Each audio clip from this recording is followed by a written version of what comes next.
Welcome back to Burned Notice, the series dedicated to analyzing Michael Weston and his crew. If you are new to the series, there is a link in the description down below to catch you up.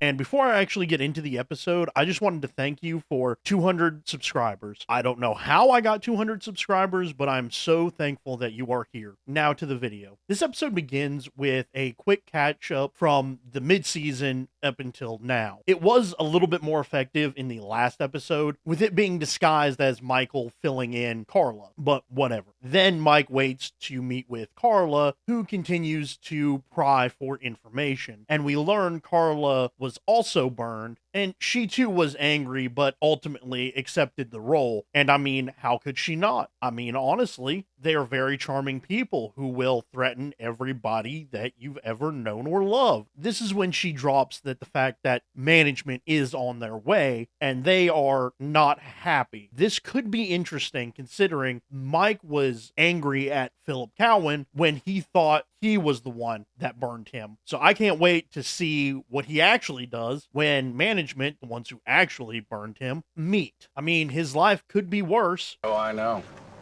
I could be this guy. This meeting ends, and Mike returns to the abandoned airstrip from a previous episode to meet with Victor. But Mike is a bit paranoid. I mean, observant. So he notices the shreds of plastic, meaning Victor cut his restraints, leading to an impressively coordinated fight and ending with Fee using her beanbag rounds to subdue Victor. And seriously, this is kind of a problem with just media in general, but when Fee and Mike had their little exchange before going into Victor's prison, she is explaining that she has beanbag rounds in the gun. She then racks the round, which would make sense a little bit. Maybe she's not keeping one in the chamber, but with Victor being as dangerous as he is, I don't know why she would even think about doing something like that. But let's assume that she did. When she walks into the prison, after hearing the commotion going on, she racks another round inside the prison to subdue Victor. So she's either lost one round if she didn't have one in the chamber previously, or at worst, 2 rounds. Now, this is the person who, throughout this series, is buying and selling weaponry. How does she not know this? I guess it's a cool shot, but doesn't make sense. Anyway, with Victor tied up, again, Mike attempts to appeal to Victor's humanity. Mike, this is the guy who tried to blow you up. I mean, honestly. But it's a little hard to trust someone when they've tried to kill you 4 times. And just for a bit of fun, let's go through all of the brushes with death dealt by the hands of Victor. The first was when he was playing chess with a pistol to the groin. The second one by a fiery explosion. The third was a firing squad to help sell his cover ID. And there could be a half a point where Victor outs a cover ID for that weasel who stole from Method Man. And of course... 4, that seems high. Oh, come on, you're counting earlier with the chair. Yes. However, during this scene, Mike is able to appeal to his humanity, and Victor explains how and when he got burned, and how it cost him his wife and his kid. Not to mention the fact that it was Carla who issued the hit, which now makes a lot of sense of why he wasn't just going out for Carla, he was going out for the people who worked for Carla. But he didn't learn that until after he'd been recruited, and he was a lot more willing to fight for their side. This is where Mike sympathizes with Victor, because despite all of the headaches and the rigmarole that they've been going through with Carla and Victor, his mom and brother are still alive, Sam and Fee are still alive. He has people in his corner, whereas Victor has been an island for so long. It only makes sense that he starts to act up. And it is precisely this why Carla doesn't know where Victor is. And this gets Victor to explain how to find out that he's telling the truth. He has a boat that is booby-trapped with a claymore, and he tells Mike and Fee how to disarm it. During this time, Fiona and Sam are right to distrust him, but they need answers, so Fee and Mike leave to find Victor's boat, And when they arrive, Fee is able to defuse the place so they can search it safely to find a healthy diet and a case full of pictures and news clippings of Victor's family. And Mike is able to empathize with the man who has taken plenty of shots at him for the first time. Meanwhile, Sam is interrogating Victor in a cage outside of his initial prison. And even though Sam is good at interrogation, Victor is a little better. Establish your identity. That's what, number 5 in the military interrogation manual? Look, we don't have to play any games here. Fact is, we're both on the same side, right? Fear down, approach 14, right? Yeah, I believe it is number 14. But after some back and forth, Victor reveals this is Black Ops. Could be multinational, could be work for hire. They break jobs into pieces so no one gets the big picture. Well, that's not a good sign. But hey, this is effective. They hide their numbers by splitting things into enough pieces that no one gets the actual big picture. It's also interesting that Miami isn't the only city, but this idea is never fully realized, even for future characters that could have been from another city that would explain why the organization has so much trust in them from the get-go. But anyway, Victor lets slip that because Carla doesn't have Victor, she is going to attack Mike's family, forcing Sam to scoop up Maddie to go on a surprise trip to Disney World, and Fee leaves to do a deal, leaving Mike stuck with Victor. Sam arrives at Maddie's to collect her, but she is being extremely stubborn until Sam explains what is happening. Then Mike confronts Victor, and he explains Carla's plan, and Mike looks like he is going to expedite her plan. Look at it this way. When Carla finds out you hid me, all your questions will be resolved. With a bullet to the head for both of us. Oh, you're gonna kill me yourself? Well, hell yeah. If you're gonna step to the bell, you might as well ring it, huh?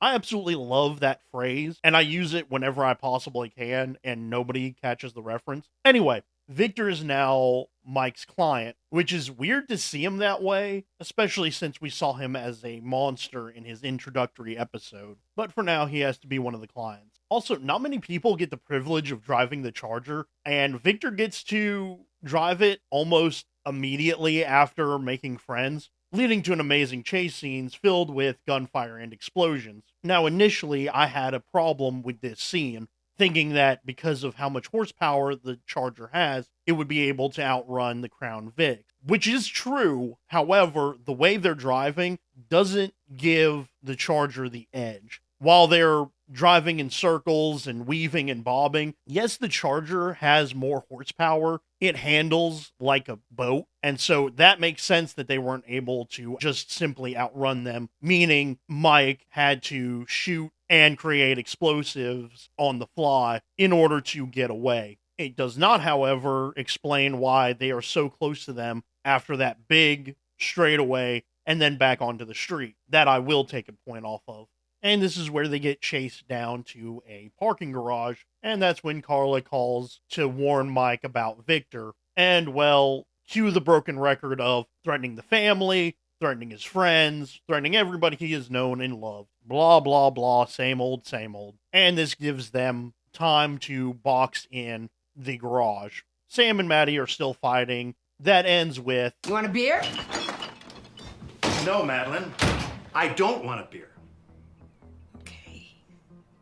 I love how Maddie knows that Sam would never pass on a drink, and this right here is the reason why this is a serious matter. Unfortunately, she gets clued into just a little bit too late. Now they are surrounded without hope for escape, but Sam is working on a way out. At the same time, Mike calls Fee, who just got done with her gun deal.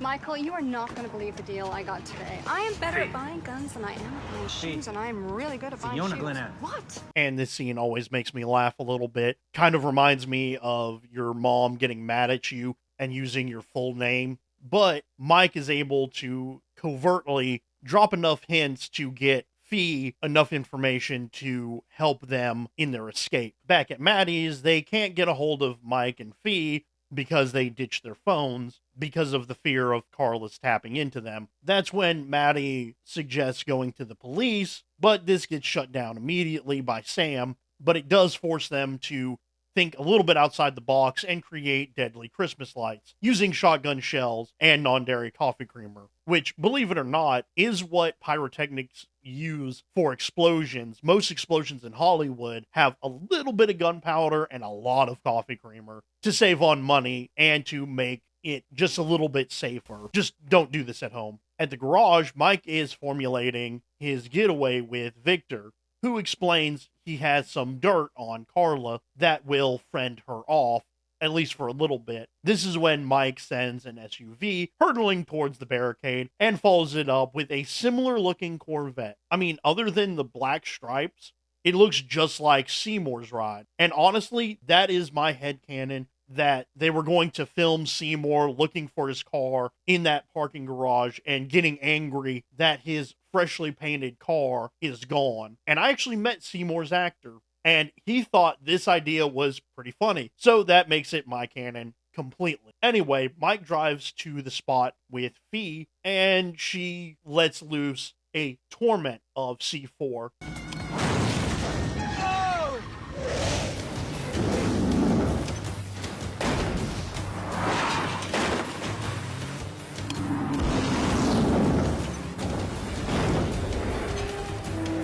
And before you say she couldn't be able to put this together so fast, in an earlier scene, you see not only the C4, but the detonators that are in her trunk. For a brief moment, however, this does subdue Carla's men for both of them to escape. They show up to Victor's blackmail, and along with some foreshadowing, This is just about putting a bullet in Carla. It would have been over a long time ago.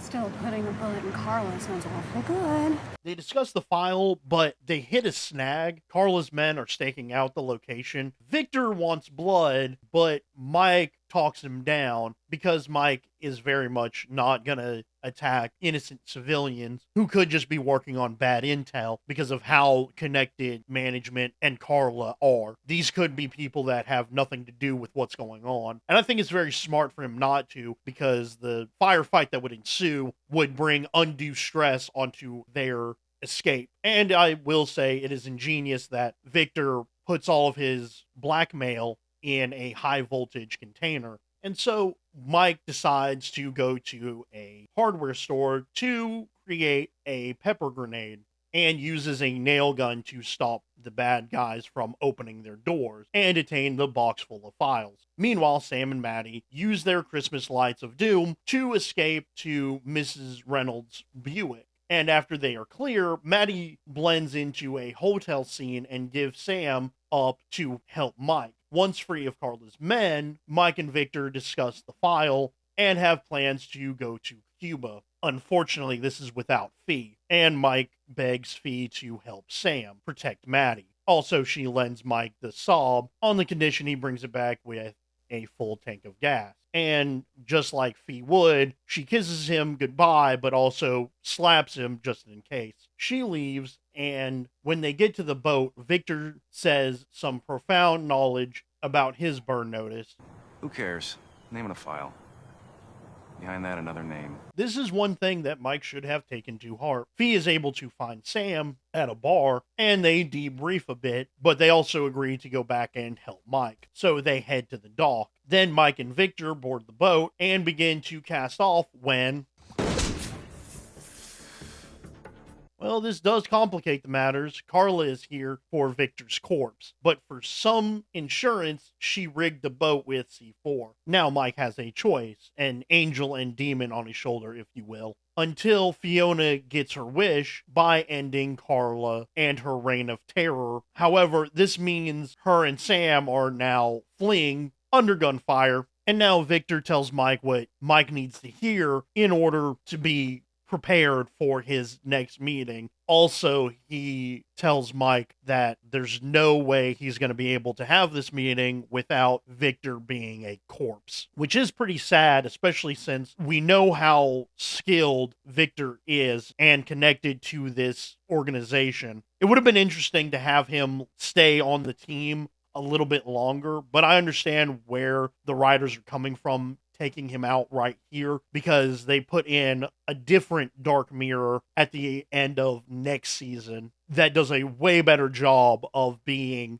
the dark mirror that Mike really needs. And unfortunately, Mike has to kill somebody, which is actually kind of sad, despite all the things that had been happening previously. They did have a pretty good amount of chemistry. However, management shows up in a helicopter, and Mike plays it off as cool as he possibly can. And Mike is able to bring all the information that Victor had attained to show how corrupt Carla was and why he had to get his team to clean up the mess. And due to all of this happening, management actually is impressed. So much so that they offer Mike Carla's job. But all Mike wants is this. I want you people out of my life! Out of YouTube used to have this scene as a loop for 10 hours, and I thought it was pretty funny. However, this finally shows management's cards by explaining that management has been shielding Mike from all of his old enemies and the cops, which actually makes a lot of sense. I mean, honestly,